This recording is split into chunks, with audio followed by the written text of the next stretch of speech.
Hello guys, मैं doctor नवोदित Awasthi medical entrance में डिजिटिक्स में एक बार फिर से आप सभी का स्वागत करता हूं। तो पिछले लेक्चर में हम नर्वस सिस्टम से जुड़े हुए काफ़ी इंपॉर्टेंट टॉपिक को डिस्कस कर चुके हैं। अब हम इस चैप्टर के टर्मिनेशन पोर्शन पर आ रहे हैं। तो लास्ट में तो हम इसको सेंसरी ऑर्गन्स को पढ़ेंगे। उससे पहले एक और इम्पोर्टेंट टॉपिक आता है। उससे ज़्यादा वैरायटी के क्वेश्चन तो नहीं बनते हैं, सिर्फ 2 या 3 वैरायटी के क्वेश्चन बनते हैं और एक डायग्राम है एनसीईआरटी में दिया हुआ है, उस डायग्राम से क्वेश्चन पूछा जाता है। तो आज हम उसको जल्दी से डिस्कस कर लेते हैं। तो आज हम बात करेंगे रिफ्लेक्स एक्शन और रिफ्लेक्स आर्क के बारे में। तो सबसे पहले मैं इसकी एक जनरल आउटलाइन आपको बता दूं कि देखो ये होता क्या है। तो कई बार आप लोगों ने फील किया होगा कि जैसे कि आप खड़े हुए कहीं पे और आपके पीछे से आके किसी ने आपके कंधे पर हाथ रख दिया है। तो आपको ये पता चलना कि किसी ने आपके कंधे के ऊपर हाथ रखा है और उस एक्शन के बदले में आप ये रिएक्शन देते हो कि आप पीछे मुड़ के देखते हो। ठीक है, तो इसी तरीके से जैसे कि आप अचानक से कई बार गर्म चीज़ों को या किसी ठंडी चीज़ को छू लेते हो और तुरंत जब आपको लगता है कि वो बहुत ज़्यादा गर्म है आप तुरंत उसको हाथ से छोड़ देते हो। तो इस तरीके के एक्शन जो होते हैं वो रिफ्लेक्स एक्शन कहलाते हैं। ये इसकी जो डेफिनेशन है उसमें से 2 कीवर्ड निकल के आते हैं जो कि एग्जाम के लिए बहुत ज़्यादा इंपॉर्टेंस रखते हैं। तो देखते हैं रिफ्लेक्स एक्शन की जो डेफिनेशन, उसमें से 2 इंपॉर्टेंट वर्ड हैं। एक तो ये है विदाउट कॉन्शियस एफर्ट्स होती है ये। इसमें आप पहले से कोई थॉट नहीं जनरेट करके रखे होते हो कि आप कि मुझे मतलब कोई भी गर्म या ठंडी चीज़ मिलेगी तो मैं उसको छोड़ दूंगा, ऐसा आपने पहले से नहीं सोचा होता। वो ये तो सडन होता है। तो ये एक तो सडन होगा, विदाउट कॉन्शियस एफर्ट्स होगा। और इसमें involvement of A part of CNS के किसी ना किसी पार्ट का इन्वॉल्वमेंट इसमें होगा। तो ये इसकी डेफिनेशन के की पॉइंट है।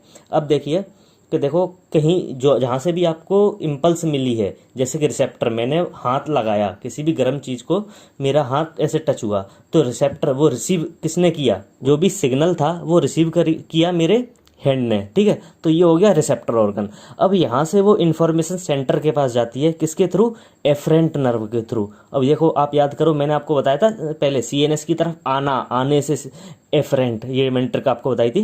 तो और अगले लेक्चर मैंने ये भी बताया था आपको उसके बाद कि एफरेंट को ही बोलते हैं सेंसरी। ठीक है, तो ये सेंसरी नर्व या एफरेंट नर्व के थ्रू जाएगा सेंटर के पास और वहाँ से इफरेंट नर्व के थ्रू ये जाएगा अफेक्टर ऑर्गन के पास। ठीक है, तो जैसा कि आप इस डायग्राम में देख पा रहे हो, ये देखिए ये रिसेप्टर ऑर्गन है।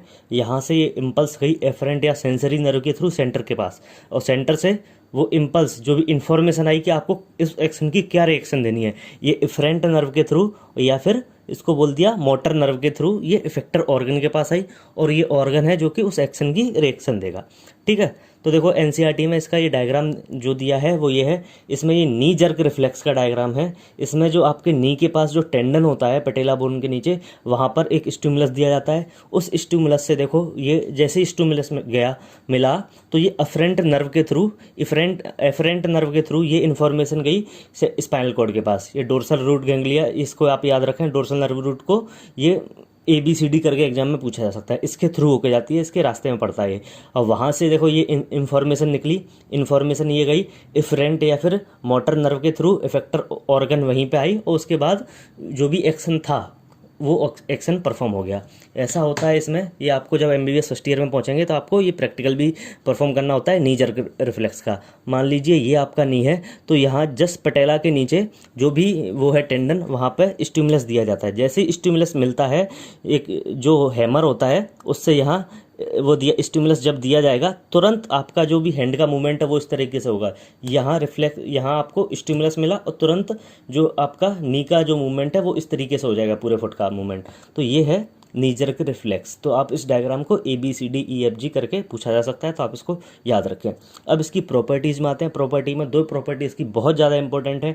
एक पूछा जाता है बेल मेगेंडी लॉ क्या होता है। तो बेल मेगेंडी लॉ क्या कहता है कि ये जो भी कंडक्शन है ये पूरा ये वन वे कंडक्शन है। वन वे कंडक्शन का मतलब है कि इसकी जो डायरेक्शन है वो यही रहेगी, चेंज नहीं होगी, रिसेप्टर से सेंटर की तरफ और सेंटर से इफेक्टर की तरफ। ठीक है, तो ये इसकी डायरेक्शन रहेगी, वन वे कंडक्शन है ये।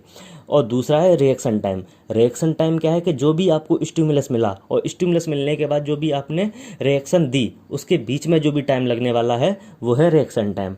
अब ये वेरी कैसे करता है, तो देखो वो ये टाइम किस पे डिपेंड करेगा, ये एफरेंट नर्व की लेंथ कितनी है और इस एफरेंट नर्व की लेंथ कितनी है, कि आपको स्टिमुलस में और आपका जो ब्रेन सेंटर पोर्शन है उसमें कितना गैप है, कितनी दूर है वो ऑर्गन सिचुएटेड, तो ये इन दोनों नर्व की लेंथ पे डिपेंड करता है। तो आप याद रखें रिएक्शन टाइम होता है आपको स्टिमुलस मिलने में और जो आपकी रिएक्शन हुई है उसके बीच का टाइम, और ये डिपेंड करेगा एफरेंट नर्व और एफरेंट नर्व की लेंथ पे।